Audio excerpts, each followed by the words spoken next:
नमस्ते, मैं श्रीमती सुशीला पाल आप सबका स्वागत करती हूँ।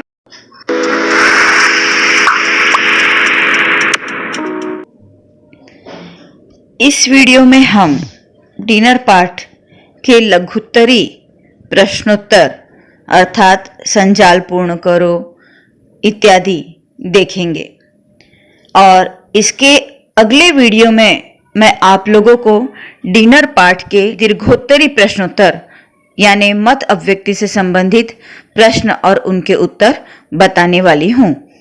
ध्यान दीजिएगा। अभी हम देखते हैं पहला प्रश्न, संजाल पूर्ण कीजिए। इससे पूर्व के वीडियो में भी मैंने आप लोगों को बताया था कि संजाल पूर्ण कीजिए इस प्रश्न में विभिन्न तरीके से आकृतियां दी जाती हैं और उन आकृतियों में हमें अपने उत्तर लिखने होते हैं। कहने का तात्पर्य यह है कि हम अपना उत्तर लिखते हैं और उसी तरह की आकृति जो हमें प्रश्न पत्रिका में दी जाती है वही आकृति हम पेन से अपने उत्तर पत्रिका में लिखने के बाद बनाते हैं और उसी आकृति में हमारा पूरा उत्तर लिखा जाता है। तो अब हम पहला प्रश्न देख रहे हैं, संजाल पूर्ण कीजिए। हालांकि मैंने यहाँ पर विभिन्न तरीके से आकृतियां न देकर सीधे सीधे आप लोगों को बताया है। प्रश्न पत्र जब हम हल करेंगे तो उस प्रश्न पत्र में मैं आप लोगों को विभिन्न तरीके की आकृतियां बताऊंगी। वैसे प्रश्न पत्र का स्वरूप इस विषय पर मैंने वीडियो बना रखा है, आप वहां पर जाकर के भी विभिन्न तरह की आकृतियों को और हिंदी के प्रश्न पत्र यानी बोर्ड परीक्षा में हिंदी का प्रश्न पत्र किस तरह से आता है यह आप देख सकते हो और समझ सकते हो। यहाँ पर जो भी प्रश्न दिया गया है उसका उत्तर आप पाठ को पढ़कर विभिन्न परिच्छेदों से प्राप्त कर सकते हो। पहला प्रश्न है, वर्षा के आने से प्रकृति में हुआ बदलाव। यहाँ पर वर्षा आने के बाद प्रकृति में जो बदलाव हुआ है उसका वर्णन हमें करना है 4 मुद्दों में। तो पहला मुद्दा हमारे परिच्छेद में दिया गया है वह है हवा सीली और चिपचिपी हो गई थी। दूसरा, बादलों में घमासान मचा हुआ था। तीसरा, आसमान काले दुधिया बादलों से घिरा हुआ था। और चौथा, प्रकृति ने चुप्पी साध ली थी। ध्यान देना है, आप लोगों को किताब में ज्यों का त्यों यह उत्तर नहीं मिलेगा, लेकिन परिच्छेद में जो तथ्य दिए गए हैं उन तथ्यों से हमें यह उत्तर व्यवस्थित और स्पष्ट तरीके से प्रश्न में लिखना होता है। अब हम देखेंगे अगला प्रश्न। दूसरा प्रश्न, घर लौटते समय उर्मी की स्थिति। यहाँ पर घर लौटते समय उर्मी की स्थिति के बारे में क्या बताया गया है वह हम लिखेंगे। तो हमारे परिच्छेद से हमें इसका उत्तर मिलता है जिसका पहला मुद्दा है, कंधे पर बैग झूल रहे थे। दूसरा मुद्दा है, एक बड़ा पॉली बैग उसकी ठुड्डी तक झूल रहा था। तीसरा मुद्दा है, वह पसीने से तरबतर और अस्त व्यस्त थी। और चौथा मुद्दा है, खींच और झुंझलाहट के साथ वह उद्विग्न भी थी। इसके बाद तीसरा प्रश्न है, रिक्शा वाले की शारीरिक विशेषताएं। रिक्शा वाले की शारीरिक विशेषताएं क्या थी? जब हम पाठ पढ़ते हैं तो वहां हम परिच्छेद में देखते हैं कि रिक्शे वाले की शारीरिक विशेषताओं का वर्णन करते हुए बताया है। पहला मुद्दा, रंग गोरा था। दूसरा, अच्छा खासा लंबा था। तीसरा, सिर के बाल सन जैसे सफेद थे। और चौथा, कमर स्थायी तौर पर झुकी हुई थी। चौथा प्रश्न है, रिक्शे वाला अकेला रहता था, कारण। यहाँ पर हम बताएंगे कि शादी के बाद बेटी अपने घर रहने लगी। दूसरा, बड़ा बेटा विवाह होते ही अलग रहने लगा। तीसरा, पत्नी ईश्वर को प्यारी हो गई। चौथा, प्लॉट बिकते ही छोटा बेटा भी अलग हो गया। पांचवा प्रश्न है, पाठ में आए वाहन मरम्मत के लिए आवश्यक साधनों के नाम। ध्यान देना है, यहाँ पर बच्चों कि वाहन मरम्मत के लिए आवश्यक साधनों के नाम हमें नहीं लिखने हैं, बल्कि पाठ में जिन साधनों के नाम आए हैं मात्र उन्हीं साधनों के नाम हमें यहाँ पर लिखना है। तो पाठ में आए जिन साधनों का नाम दिया गया है उसमें पहला है प्लग, दूसरा है पाना, तीसरा है जैक और चौथा है सटेपनी। छठा है फोन सुनकर उर्मी के मन में उठे विचार। यहाँ पर आप लोग देख रहे हो कि उत्तर में 3 मुद्दे दिए गए हैं। अब ऐसी स्थिति में यदि आपको मात्र 2 मुद्दे पूछे जाते हैं तो आप इन तीनों में से कोई भी 2 मुद्दे लिख सकते हो, किंतु कभी कभी ऐसा होता है कि कोई एक मुद्दा आप लोगों को लिखकर दे दिया जाता है और जब एक मुद्दा लिखकर आपको मिल गया है तो शेष बचे हुए 2 मुद्दों को आपको लिखना होता है और उन्हीं दोनों मुद्दों पर आपको अंक मिलेंगे। अब प्रश्न है फोन सुनकर उर्मी के मन में उठे विचार। तो यहाँ पहला मुद्दा है पति हर समय झिड़कते हैं, दूसरा है अपने आप को क्या समझते हैं और तीसरा है मैं कोई जानबूझकर देर कर रही हूं। अब ये तीनों मुद्दे उर्मी के मन में उठे विचार हैं, इसलिए यहाँ पर लिखा है। ध्यान देना है कि परिच्छेद में से ज्यों का त्यों उत्तर, यानी जो वाक्य हमें मिल रहा है उन्हीं वाक्यों को ज्यों का त्यों नहीं लिख देना है। कई बार वाक्य सटीक उत्तर रूप में होते हैं, लेकिन कई बार सटीक उत्तर रूप में वाक्य नहीं भी होते। तब ऐसी स्थिति में उन वाक्यों को हमें उत्तर रूप में सही तरीके से लेखन करना होता है और हमें उस पर ही अंक मिलते हैं। अब हम अगला प्रश्न 7वां देख लेते हैं। उर्मी कलाई की घड़ी देखकर फुसफुसाई, यानी जब उर्मी ने कलाई में बंधी हुई घड़ी को देखा तब उसके मन में क्या विचार आया, वह क्या बड़बड़ाई, उस संदर्भ में हमें लिखना है। तो आप पाठ के परिच्छेद में देख सकते हैं, वहां पर दिया है पहला मुद्दा कि घर पहुंचकर डिनर बनाओ, दूसरा घर पर झगड़ा होने की संभावना, तीसरा दिन भर रिकॉर्डिंग के लिए धक्के खाओ और चौथा श्रमिक सी जिंदगी हो गई है। अब ये चारों मुद्दे उर्मी के मन में आए विचारों की तरह दिए हुए हैं और जो विचार हैं वही वह फुसफुसाई भी है या बड़बड़ाई भी है, यह हमें ध्यान देना है। अब हम 8वां प्रश्न देखते हैं। औरतों के विषय में उर्मी के विचार। औरतों के विषय में उर्मी के क्या विचार हैं? स्वयं एक औरत होते हुए औरतों के संदर्भ में उर्मी क्या सोच रही है, यहाँ हमें यह बताना है।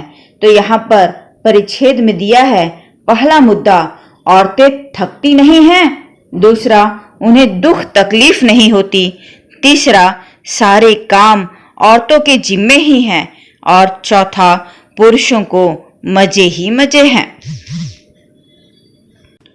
अगला 9वां प्रश्न है। सीढ़ियां चढ़ते समय उर्मी यह सोचने लगी, अर्थात घर पहुंचने पर जब सीढ़ियां चढ़ रही थी, यानी अपने घर के पास जब उर्मी पहुंच गई थी और घर पहुंचने के लिए जब वह सीढ़ियां चढ़ रही थी उस समय उर्मी क्या सोच रही थी, यह हमें बताना है।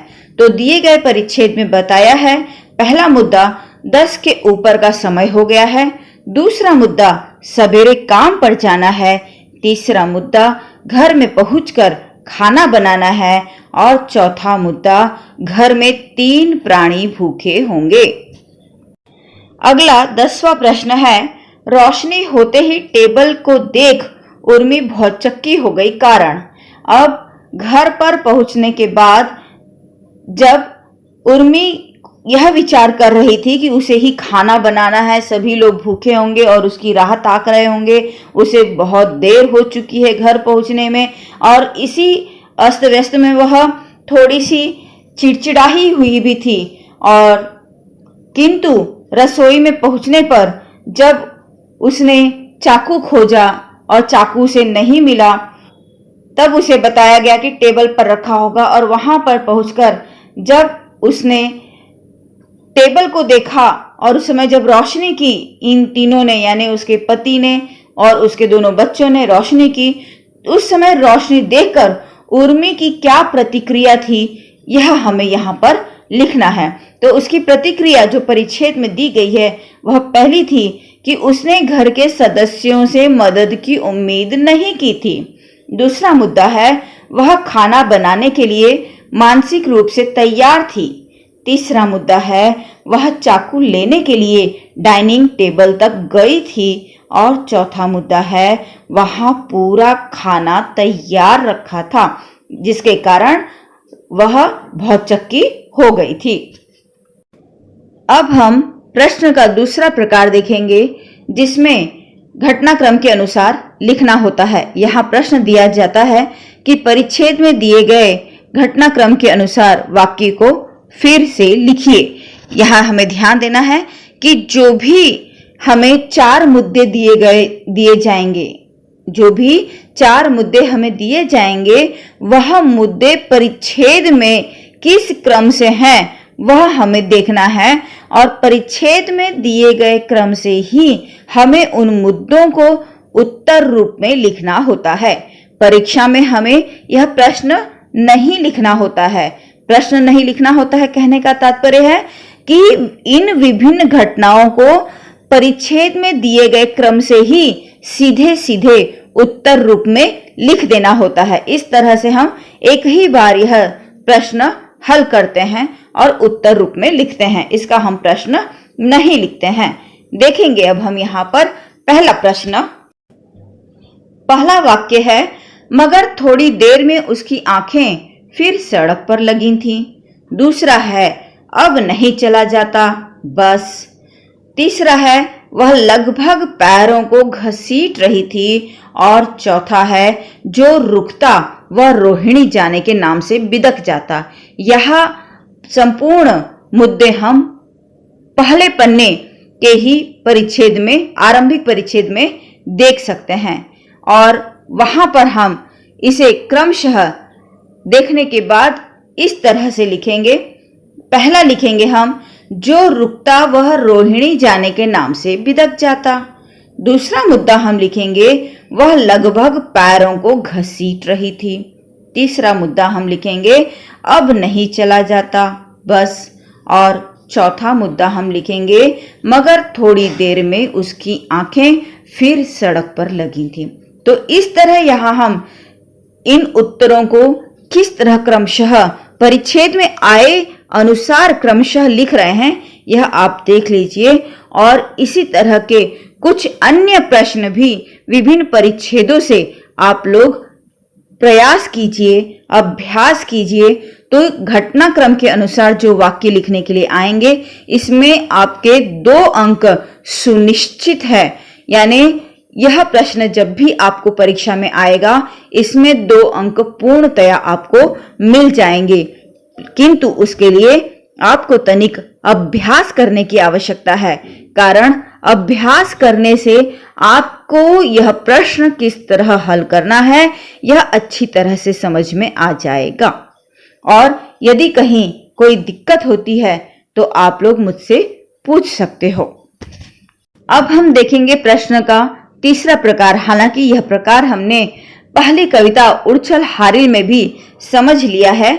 यहाँ पर हमें कुछ शब्द दिए जाते हैं और उन शब्दों के संदर्भ में ऊपर प्रश्न दिया जाता है कि ऐसे प्रश्न तैयार कीजिए जिनके उत्तर निम्नलिखित शब्द हों।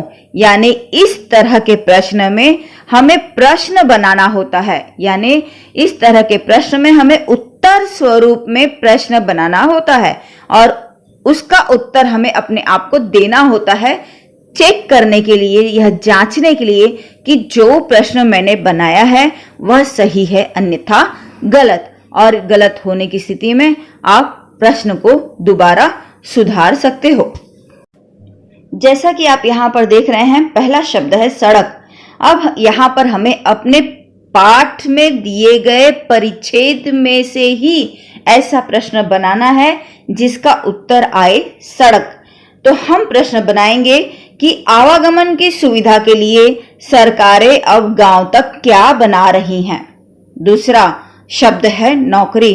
परिच्छेद से ही हम यह प्रश्न बनाएंगे कि पढ़े लिखे नवयुवक शहरों में किस लिए जाते हैं, जिसका जवाब हमें मिलता है नौकरी। इसके बाद तीसरा शब्द है गर्मी और घुटन। परिच्छेद से हम इसके लिए प्रश्न बनाते हैं कि उर्मी किस वजह से रिक्शा छोड़कर बाहर आ गई। इसका जवाब मिलेगा गर्मी और घुटन। चौथा शब्द है शास्त्री नगर। इसका प्रश्न हम बनाएंगे उर्मी का रिक्शा कहाँ खराब हो गया था। पांचवा शब्द है रसोई और इसका प्रश्न हम बनाएंगे कि उर्मी ने एक नजर किसकी ओर देखा, जिसका जवाब है रसोई।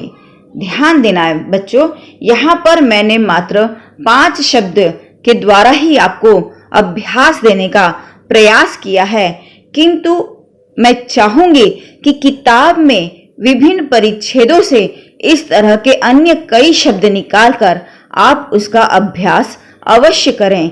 ध्यान दें, यदि यह प्रश्न आप समझ गए, यानी दिए गए शब्दों के लिए हमें प्रश्न कैसे बनाना है, यदि यह बात आप समझ गए तो यह अंक पूरे पूरे आपके होंगे।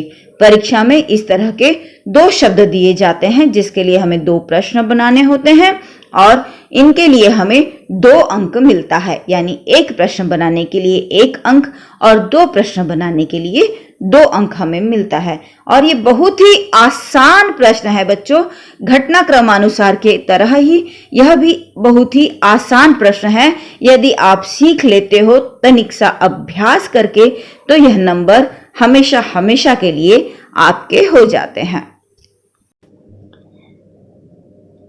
फिलहाल इस पाठ के लिए मैं इतने ही प्रश्न दे रही हूं। मत अव्यक्ति के प्रश्नों के लिए मैंने एक नया अगला वीडियो बनाया है, आप उसे देख सकते हो।